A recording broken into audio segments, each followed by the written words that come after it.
지난달 홀로 승강기를 수리하다 떨어져 숨진 20대 노동자가 남긴 말은 혼자서는 못하겠다였습니다.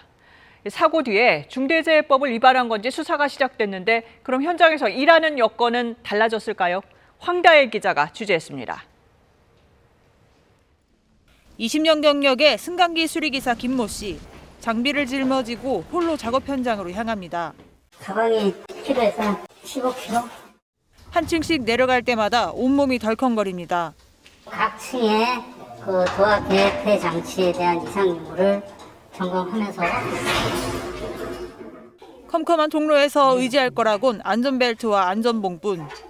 오래된 승강기 같은 경우에는 한 줄로만 되어 있다든가 아예 난간대가 없는 현장도 있습니다. 사방이 위험인 작업 환경, 지켜봐줄 누군가가 절실합니다. 2명이 들어오긴 하는데 각각 한 대씩 점검을 실시하고요.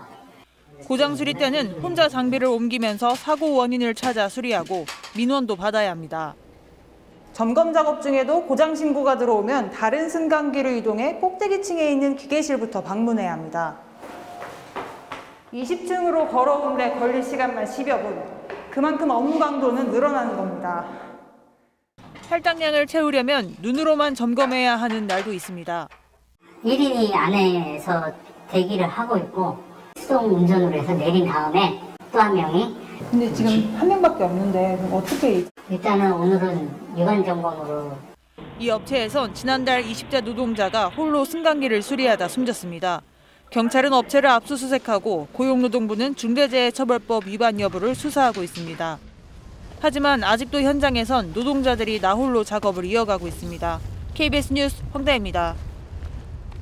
황 기자, 한 사람이 일하다 숨졌는데도 작업 환경이 그대로라는 거죠. 법으로 강제할 수는 없는 겁니까? 예, 일단 행정안전부 고시 승강기 안전관리 규정에는 2인 1조 작업 의무가 있습니다. 네. 그런데 이게 위반해도 처벌 규정도 없는 데다 2인 1조가 뭘 단위로 하는 건지가 명확하지가 않습니다. 단위가. 네. 그저 점검반을 2명 이상으로 구성한다고만 해둬서 회사 측은 아파트 한 단지당 2명이면 된다. 노동자들은 승강기 한 대당 2명이어야 한다. 해석이 다릅니다.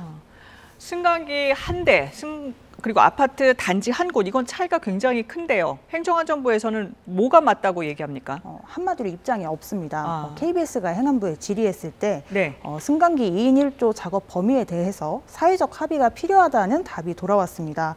정부가 유권 해석을 안 해주고 노사가 실랑해하는 사이 안전사고는 계속되고 있는 겁니다. 전문가 얘기 들어보시겠습니다. 기업체들 얘기 들어보면은 불만이 하늘을 찌를 듯합니다. 도대체 어떻게 하는지 알래야 알 수 없다. 또 구체적인 역할을 명확하게 부여해 주는 것이 그게 올바른 대책이죠. 네, 황 기자가 직접 이제 현장에 나가봤는데 승강기 같은 곳에서 안전하게 일하려면 뭐가 필요합니까? 승강기 작업 환경을 직접 본 건 저도 처음이었는데요. 네. 일단 어둡고 좁은 데다가 상시적으로 추락 위험이 있고 확인해야 할 항목도 많았습니다. 그래서 산업안전법 관련 규칙에선 승강기 관련 작업 시 지휘하는 사람을 선임하라고 규정했습니다. 작업자 외에 추가 인원이 필요하다는 겁니다. 네. 이 법을 근거로 나홀로 승강기 작업 중 사망한 사건에서 지휘자가 없었다는 이유로 사측에 유죄 판결이 내려지기도 했습니다. 네. 승강기 수리기사의 안타까운 추락사가 반복되지 않으려면 구체적인 안전관리 기준을 신속하고 또 명확하게 만들어서 현장에서 반드시 준수하도록 하는 게 중요할 것 같습니다. 네, 황다혜 기자 잘 들었습니다. 지난주 혼자 승강기를 수리하던 20대 초보 기사가 7층 높이에서 떨어져 숨졌습니다. 혼자 못하겠으니 도와달라는 게 마지막으로 보낸 문자였습니다. 승강기 수리는 두 사람이 같이 하라고 정부가 권고하고 있지만 그 규정에 모호한 부분이 있어서 제대로 지켜지지 않고 있습니다. 김우준 기자가 취재했습니다. 구급대가 들것을 들고 지하주차장을 빠져나옵니다. 승강기 수리기사 박모 씨가 추락해 숨진 건 지난 23일. 작업 장소는 7층, 발견된 곳은 지하 2층이었습니다. 뭐가 쿵 떨어지는 그런 소리였어요. 박 씨가 사고 직전 동료에게 보낸 사진들입니다. 한 손으로 수리할 케이블 등을 잡고 다른 손으로는 사진을 찍은 겁니다. 어떤 상황에서 수리 작업을 하고 보고했을지 짐작해야 합니다. 혹시나라는 생각으로 내려가서 문을 열었으면 7층까지 내려가서 거기에 쓰러져 계시더라고요. 현장에 정식 배치된 지 5개월밖에 되지 않았던 박 씨는 이곳에서 홀로 작업을 하던 가운데 무리라고 판단하고는 선임에게 도움을 요청했습니다. 승강기 수리는 2인 1조 작업이 정부 권고 사항입니다. 하지만 어떤 단위로 2인 작업을 하라는 건지는 구체적으로 명시하지 않았습니다. 수리 기사들은 안전을 위해선 승강기 한 대당 2인 1조 작업이 필수적이라고 지적합니다. 하지만 숨진 박 씨 소속 회사가 직영으로 관리하는 승강기는 5만 9천여 대, 담당하는 기사는 700여 명입니다.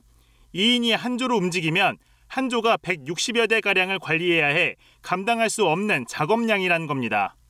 혼자서 일을 하는 과정에서 어려움을 굉장히 많이 호소하고 있습니다.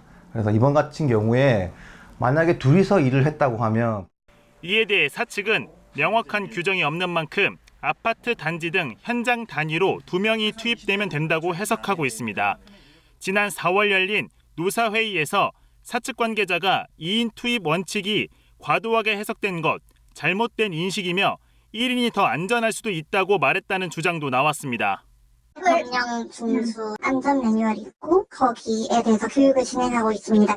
고용노동부는 오티스를 상대로 중대재해처벌법 위반 여부도 함께 따져보고 있습니다. KBS 뉴스 김우준입니다.